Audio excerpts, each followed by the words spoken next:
Hello viewers, mining made easy by Atul में आपका स्वागत है। मेरा नाम है अतुल दुबे और आज का टॉपिक ऑफ डिस्कशन रहेगा टेली मॉनिटरिंग सिस्टम। तो आइए चलिए स्टार्ट करते हैं। अभी चलिए डिफाइन कर लेते हैं कि टेली मॉनिटरिंग सिस्टम क्या होता है। तो टेली मॉनिटरिंग सिस्टम एक डीजीएमएस द्वारा अप्रूव्ड अरेंजमेंट है जो कि कंटिन्यूअसली माइन के एनवायरनमेंट को मॉनिटर करता है। और माइन एनवायरनमेंट में मतलब क्या है इसका कहने का कि माइन एनवायरनमेंट का टेम्परेचर, ह्यूमिडिटी और जितने तरह के गैसेस हैं उनका हम लोग मॉनिटरिंग करते हैं सेंसर द्वारा। ओके, आगे चलिए देखते हैं इसका पार्ट्स। तो मेनली चार पार्ट्स होते हैं, उसके बाद जो सब पार्ट्स होते हैं वो तो अलग है, लेकिन ब्रॉडली चार पार्ट्स होते हैं। सबसे पहला तो सेंसर यूनिट, दूसरा हो गया आउटपुट स्टेशन जिसमें मदरबोर्ड वगैरह लगे रहते हैं, ये सब का फंक्शन हम लोग देखेंगे। उसके बाद तीसरा हो गया हमारा ट्रांसमिशन केबल और लास्ट हो गया कंट्रोल यूनिट जो कि सरफेस पर लगा रहता है।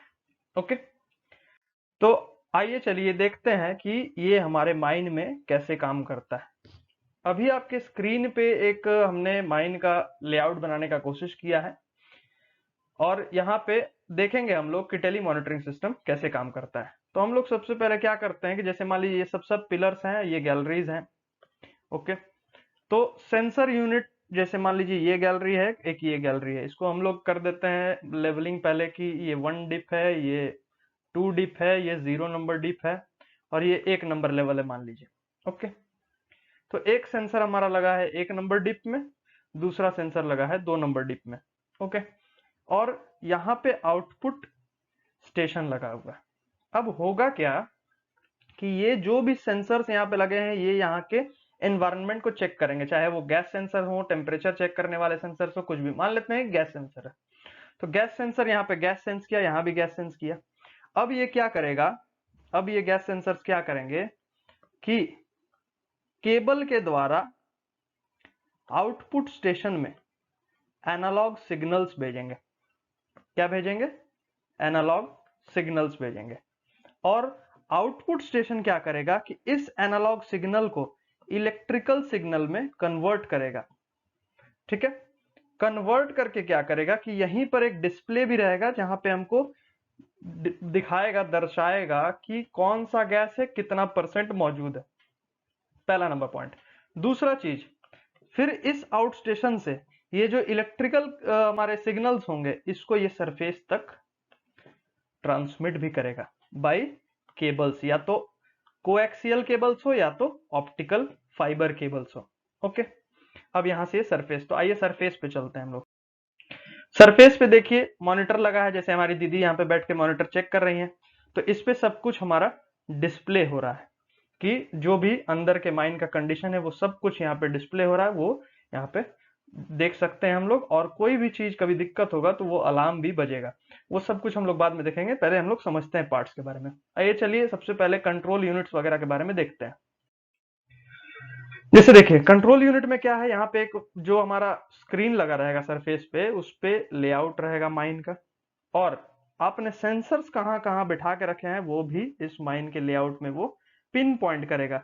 मान लीजिए जैसे हम लोगों ने 1 डिप में लगाया है 2 नंबर लेवल से, ये वाला दूसरा नंबर सेंसर लगा है मान लीजिए 5 number dip from 7 number level, जो भी रहे, तो ये लोकेशन भी बताएगा कि कहाँ कहाँ सेंसर्स हैं और इसके साथ साथ कौन कौन से गैस मौजूद है, कितना परसेंट है वहां पे, वो भी हमको तुरंत और निरंतर दिखाते रहेगा स्क्रीन पे। ओके, चलिए आगे बढ़ते हैं। इस पिक में जो दिख रहा है ये ग्राफ दिख रहा है, ग्राफ भी हम लोग को ग्राफिकल रिप्रेजेंटेशन भी पता चलता है कि कौन सा गैस है।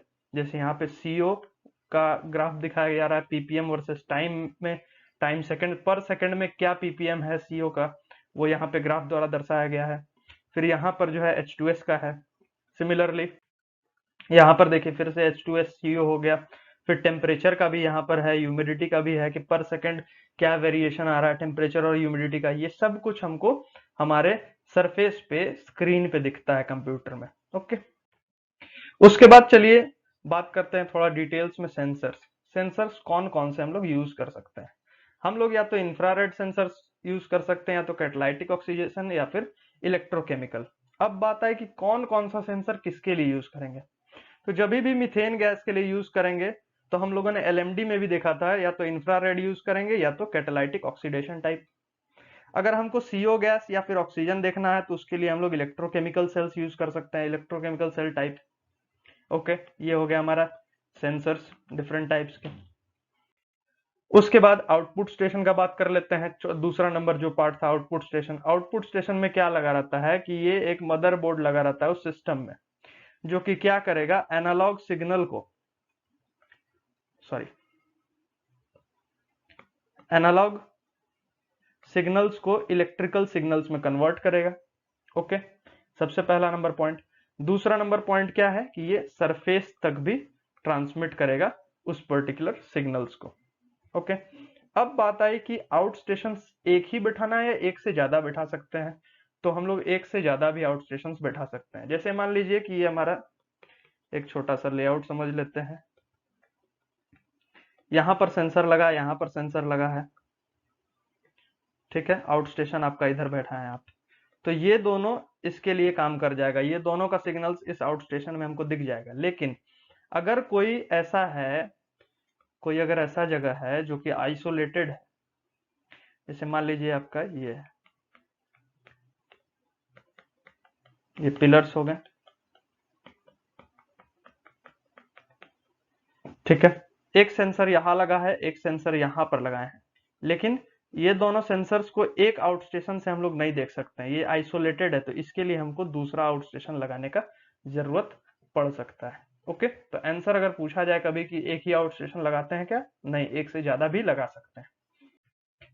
ठीक उसी तरह ट्रांसमिशन केबल के बारे में बात कर लेते हैं। ट्रांसमिशन केबल्स का काम क्या है कि सेंसर को आउट स्टेशन से कनेक्ट करना, और जो आउट स्टेशन से हमारा इलेक्ट्रिकल सिग्नल्स मिलेंगे उसको हम सरफेस तक ले जाएं। ओके, अब बात आई कि कौन कौन सा केबल हम लोग यूज कर सकते हैं। हम लोग या तो टेलीफोन यूज कर सकते हैं, या तो कोएक्सियल यूज कर सकते हैं, या तो हमारा ऑप्टिकल फाइबर्स यूज कर सकते हैं। अब इन तीनों का डिफरेंस क्या है? डिफरेंस यही है कि कितने फ्रीक्वेंसी से ट्रांसमिशन कर रहे हैं। जैसे कि टेलीफोन केबल सिर्फ 5 मेगाहर्ट्ज ही हमको ट्रांसमिट करके देगा, कोएक्सियल देगा 10 मेगाहर्ट्ज, और ऑप्टिकल फाइबर 1 एमबीपीएस दे सकता है। ओके, अब बात कर लेते हैं कि कंट्रोल सिस्टम में क्या रहता है। कंट्रोल सिस्टम सबसे पहले मास्टर सिस्टम है जो कि सरफेस पे सिचुएटेड रहता है। ओके, और ये क्या करेगा, ये बिलो ग्राउंड से सिग्नल्स एक्सेप्ट करेगा, इलेक्ट्रिकल सिग्नल्स को एक्सेप्ट करेगा, और फिर उसको डिकोड करेगा। डिकोड करके हमको या तो ग्राफिकली दिखाएगा या फिर एक टेबुलर फॉर्म में दिखाएगा, वो जैसे भी दिखा सकते हैं, ठीक है। उसके बाद, और वो भी कहाँ दिखाएगा, कंप्यूटर पे दिखाएगा। तो यहाँ पे लिखा हुआ है कंप्यूटर में क्या क्या दिखाएगा हमको, कि लोकेशन, किस जगह पर सैंपल ले रहे हैं आप, वो आपको पता चलेगा। किसमें, लेआउट में पता चल जाएगा, exact location, pin pointed location. उसके बाद ग्राफिकल रिप्रेजेंटेशन, और सबसे ज्यादा इंपॉर्टेंट, अलार्म भी बजेगा, ठीक है।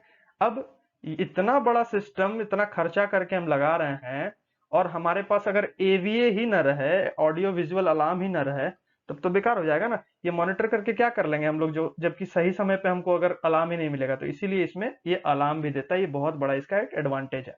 और एडवांटेज क्या है कि ये जो कंप्यूटर पे हमको जो दिखता है डेटा, इसको हम लोग कंप्यूटर को प्रिंटर से कनेक्ट करके वो डेटा का प्रिंट आउट करके रिकॉर्ड मेंटेन कर सकते हैं। ओके, आइए चलिए कुछ इंफॉर्मेशंस देख लेते हैं इसके बारे में लास्टली। तो सबसे पहला जो बात था कि इसको इंस्टॉल कहाँ कहाँ कर सकते हैं हम लोग। तो इसको या तो डिग्री 3 माइन में कर सकते हैं, या फिर वैसा सीम या वैसा माइन जहाँ पे फायर लगा हो या फिर फायरी सीम मौजूद हो। ओके, उसके बाद अब होता क्या है इसमें। अब अभी तक हम लोग ये देखें कि सेंसर्स लगे हैं, सेंसर्स गैस चेक करते हैं, ठीक है। जब वो गैस को टेस्ट करेंगे तब गैसेस, मान लीजिए एक टीएलवी तो होता है हर गैस का, थ्रेशोल्ड लिमिट वैल्यू, तो वो जो भी गैस मान लीजिए x% या x ppm मिला है, ओके। अब उस x ppm या x% को वो हमारा जो सेंसर यूनिट हो, चाहे मेरा मदरबोर्ड है, वो टैली करेगा हमारे टीएलवी के साथ। टीएलवी के साथ टैली करके देखेगा कि क्या ये टीएलवी से नीचे है या ऊपर है या उसके बराबर है। तो अगर उसको नीचे मिलेगा तो कोई दिक्कत नहीं है, लेकिन अगर उतना या उससे ज्यादा मिल गया तब ये हमको अलार्म देगा। ओके, एवीए बजने लगेगा। ठीक है, ये था इसका कंप्लीट बात। उसके बाद अब कुछ अदर डिटेल्स पे चल जाते हैं टेक्निकली, कि जैसे सेंसर्स को कितने दिन पे कैलिब्रेट करें। तो सेंसर को हर 3 महीने में कैलिब्रेट करना है। उसके बाद जैसा हम लोगों ने एलएमडी में पढ़ा था कि बैटरी बैकअप होना चाहिए, 60 मिनट का एक बैटरी बैकअप रहता है उसमें। तो इसमें भी है कि अगर पावर कट हो जाता है तो क्या हमारा सेंसिंग बंद हो जाएगा गैसेस का और टेम्परेचर का। तो इसमें नहीं, इसमें हम पावर बैकअप देते हैं कम से कम 4 घंटा का। ओके, उसके बाद जो हमारा एलएमडी में भी हम पढ़े थे कि जो साउंड की इंटेंसिटी होनी चाहिए वो मिनिमम कितनी होनी चाहिए। एलएमडी के केस में 85 था, इसमें जो है 90 डेसिबल है। डेसिबल फिर से बता देते हैं, इंटेंसिटी होता है साउंड, मतलब यूनिट होता है साउंड का, इंटेंसिटी का। ओके, उसके बाद 1 alarm is provided in the out station, below ground और सरफेस पे भी रहता है। ठीक है, उसके बाद कुछ ऑपरेटिंग लाइफ है क्या। तो हाँ, ऑपरेटिंग लाइफ है। अगर हम इंफ्रारेड सेंसर्स यूज कर रहे हैं तो उसका लाइफ होगा 5 साल, और कैटालाइटिक या फिर इलेक्ट्रोकेमिकल यूज कर रहे हैं तो उनका लाइफ सिर्फ 2 साल ही रहता है। तो ये था हमारा complete discussion telemonitoring system के ऊपर। आई होप आप लोगों को समझ में आया होगा ये चीज। Thank you very much for watching the video. जहां भी रहिए सेफ रहिए, बाहर निकलिएगा तो मास्क लगा के निकलिए, और अभी तक चैनल को सब्सक्राइब नहीं किए हैं तो सब्सक्राइब कर लीजिए। Thank you very much for watching the video. Thank you.